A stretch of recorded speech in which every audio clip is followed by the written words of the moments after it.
Hello hello साले ने पढ़ा हो चंदन भुइया है माटी उताई चंदन भुइया है माटी उताई ये धरती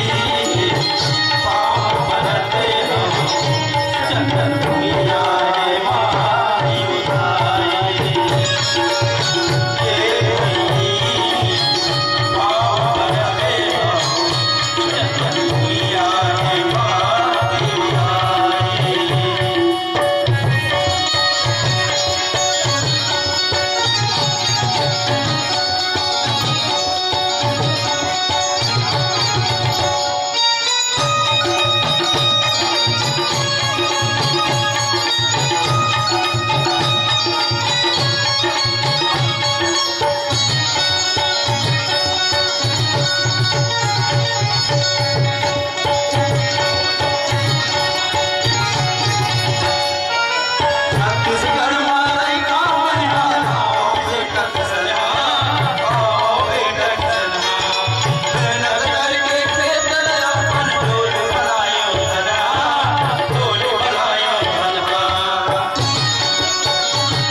सुना ना भैया,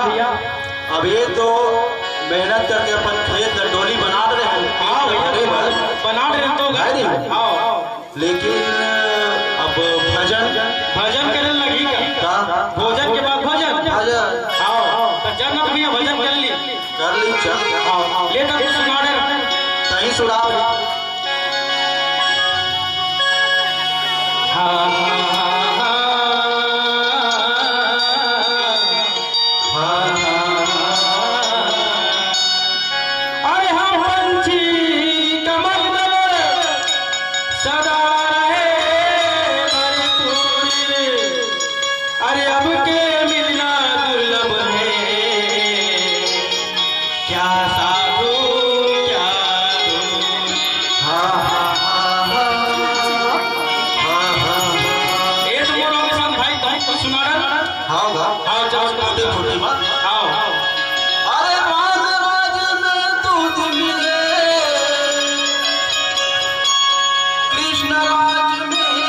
सही बात है भैया। अरे कलयुग में जी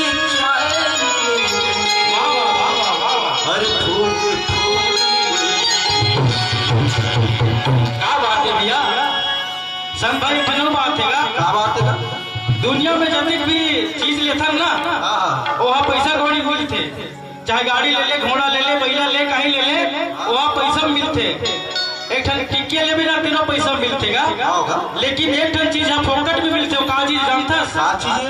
बताना का तुला पूछा तो मैं नहीं जानो का वहाँ राम के नाम है जिन्हा फोकट में मिलतेगा।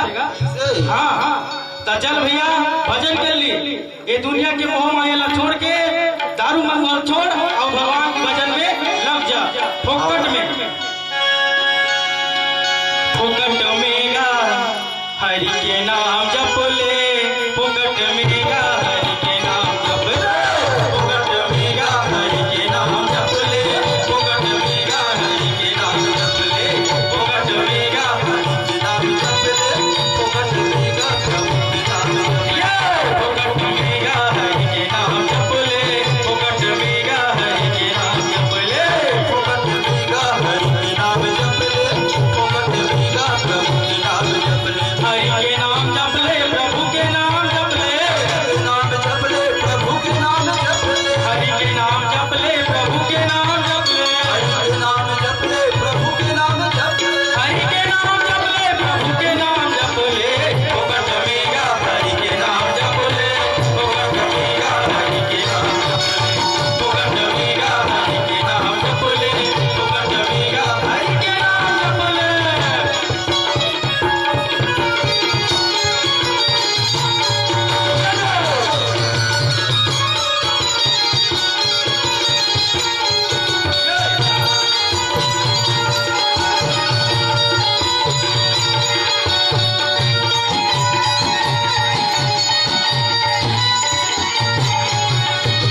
सुने सब भाई, जानो 3 5 नहीं जानो 15, राम के भजन लाजी चल गा वो संगरा, जानो 3 5 नहीं जानो 15, राम के नाम ला गाले संग।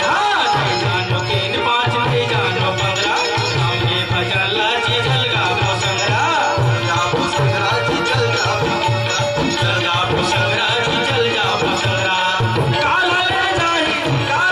जाई तोला ये चुगले, फोकट में गा हरि के नाम जप ले, फोकट में गा हरि के नाम जप ले, फोकट में गा हरि के नाम जप ले, फोकट में गा हरि के नाम जप ले।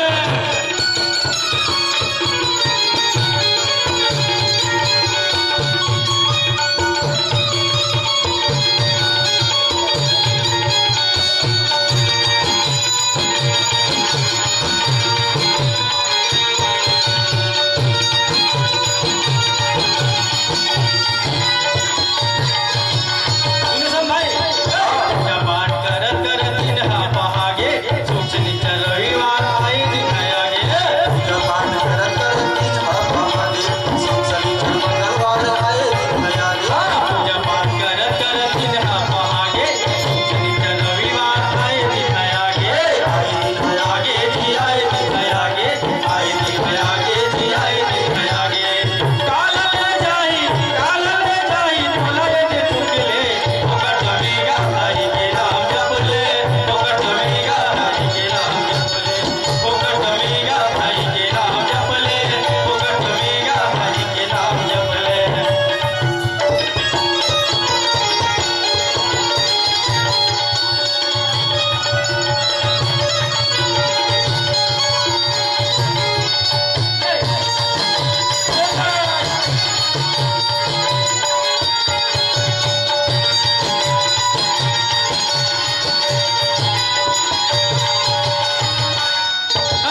राम नाम जपना पराया माल अपना, राम नाम जपना पाया माली अपना ये राम नाम जपना पराया माल अपना, राम नाम जपना पाया माली अपना पराया माल अपना, पराया माल अपना, पराया माल अपना, पराया माल अपना। ये कहाँ पराया माल अपने के थे? राम नाम जपना पराया माल अपना। तभी चलती है इसका अभी हाँ एकर मतलब ये होते भाई बता ना। अभी नवधक सीजन चलत हाँ है नहीं हाँ। जात है नवधम तान के सेवी भात खात है तब फोकट नहीं होगे हाँ होगा है हाँ और पैसा घनो देवत गांव वाले मन तो राम नाम जपना परे माला अपना हाँ है नहीं हाँ होगा। जय राम नाम जप